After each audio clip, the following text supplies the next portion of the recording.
What up, dudes? It's Gaz, and welcome back to the Warframe video.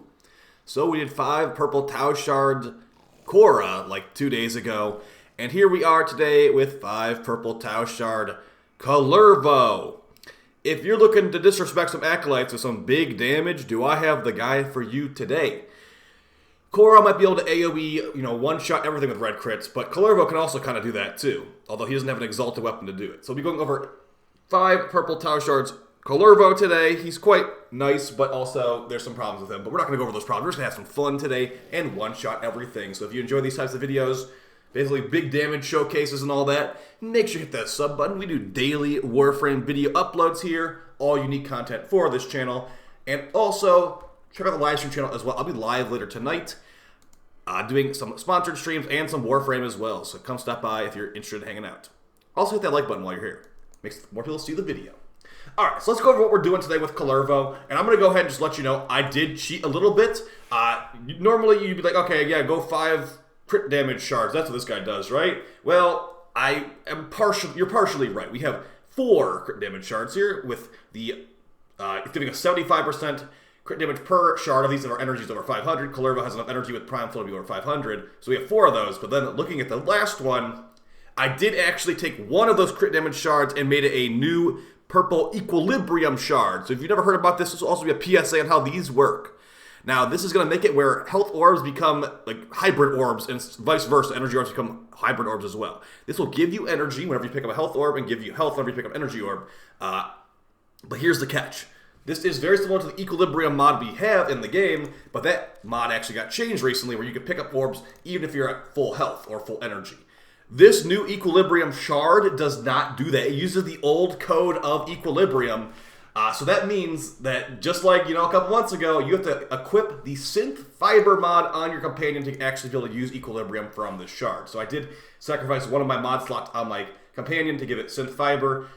Picking up a health orb gives the companion increased armor. That part doesn't matter. It just lets you pick up health orbs for this new shard when you are full health. That's the thing here. So yeah, you don't normally have to do it with equilibrium, but today you have to do it because KULLERVO's energy economy is pretty bad with this build, so we did end up going with that. Now as far as the weapons and all that, let's just go ahead and show what you can expect from a build like this. So we're using Nourish from Grendel to give guaranteed viral damage. We're using the new arcane melee exposure, I think it's called, to get corrosive damage, and we have a heat build on the dagger. So we have viral, corrosive, and heat, my favorite combination of elements, on the melee. So with no combo, we're still getting red crits, we're seeing lots of status procs, and 378,000 in one hit. Of course, with KULLERVO, you can link enemies together, and one hit will share the entire hit to everybody. And of course, we are doing light attacks right now, so a heavy attack is going to be massively more powerful.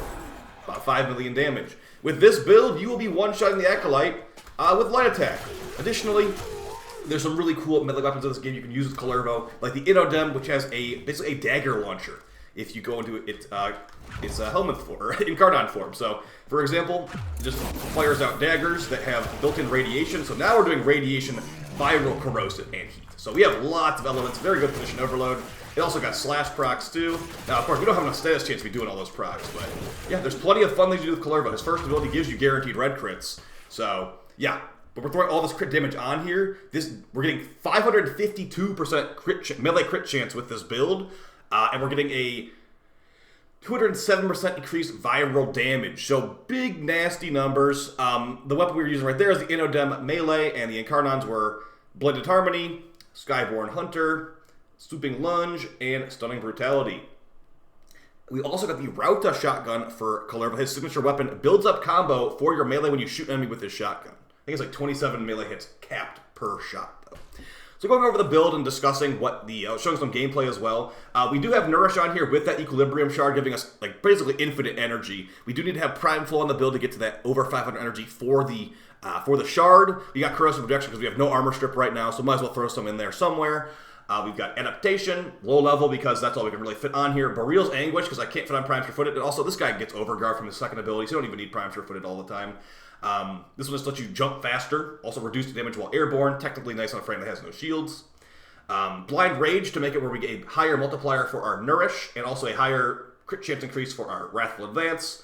And since we have Blind Rage and Nourish, as long as we're getting some sort of energy regen, we will get we'll be sustaining our energy. The only mod or only space we have for a rage mod here is for normal stretch. There is no prime stretch, and that's gonna make it where our chain range is longer. If I could want overextended, that would be great, but yeah, it's kind of hard to fit this all on here. Prime continuity for longer duration of our crit chance buff from Wrathful Advance, and also longer duration on Nourish, very important for, in the long run, just not have the cast ability every 5 seconds.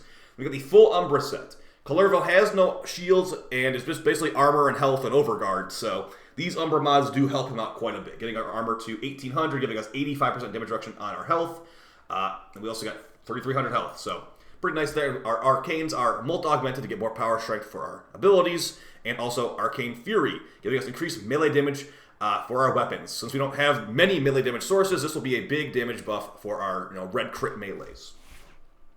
I am using the Epitaph because there's a new Epitaph skin, and that's the main reason I'm using it. It is the new Epitaph Theropod skin, and it looks pretty cool. Very different compared to the normal one, very spiky. As far as our builds on everything, let's get some gameplay footage. We can talk about this stuff. So basically, primary dexterity on the Rauta to give us increased duration on our Inodem. Now, lots of melees will work for this. I'll tell you all the weapons I tested with KULLERVO. A nice thing with KULLERVO is, did you know you can cast abilities while in combos for melee? I didn't know that until like a couple days ago, but yeah. Inodem's pretty fun for this. And melee explosion gives you that corrosive damage on ability cast. Now, here's what I was talking about. So while you're mid-melee combo with KULLERVO, you can actually cast abilities. It's kind of like, it reminds me of Virgil from Devil May Cry. So as I'm doing combos here, I can cast my 2. I can chain enemies up while I'm melee slicing. So this works with almost every combo I've tried. So it's very nice in mission too. So let me just go ahead and unpause. These guys are probably going to insta-kill me because I'm KULLERVO. But we go in here, we're casting abilities. As we're moving around, I can keep refreshing my overguard while I'm meleeing here. I didn't realize this with KULLERVO. And with Nourish and with the energy equilibrium charge, we can just keep spamming abilities. So yeah, I thought I was going to die there, but no, every enemy is dead. They couldn't fight me because I can just keep recasting that ability. So yeah, very nice there. Mid combo with lots of weapons that will work. I actually was using a Zaw here too. This Nakana Zaw. During the Blind Justice stance, you can cast abilities too. So show how that works. You're sliding forward, you can chain enemies. While you're sliding forward, you can cast your 2, get your overguard back. You can teleport around while mid-combo too. Very, very nice melee synergy here. I didn't play him that much apparently. He's been able to do this the whole time. But yeah. So let's go ahead and show some of these weapons that I used in mission. So here we are with the Magistar. So I'm literally using my Khora stat stick right now. With KULLERVO in mission. We've got I think it's like 225% increased crit damage from those shards, and then I believe we do have the equilibrium shard in this footage too. So, but yeah, it's quite powerful. You can kill the Acolyte on accident a lot with this build, just because you're spamming light attacks like crashing through the level. If the Acolyte spawns in front of you, it's dead. Like it really is. Like it's not even like you have to try in the slice. You're just standard day at the office. Just hold down the forward movement combo. If the Acolyte spawns in front of you, it is very dead from one light attack.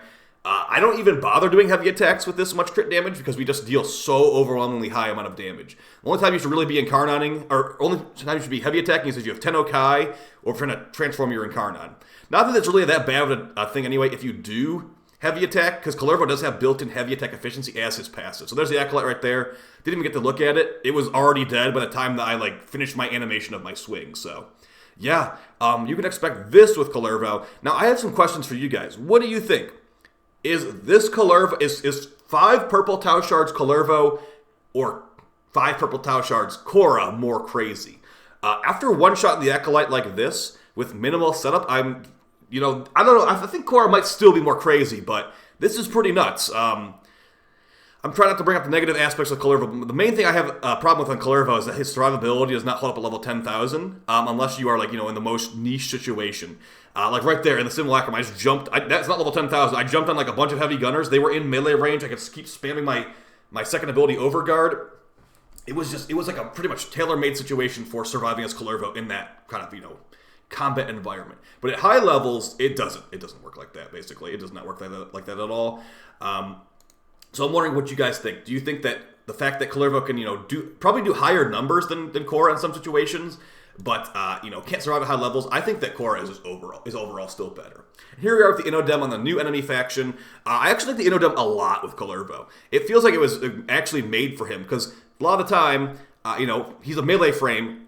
Flying enemies might not be the easiest for him. The Inodem has those built-in, daggers you can launch at enemies, and they do work with his first ability to get guaranteed red crits. They do work with Nourish to get viral.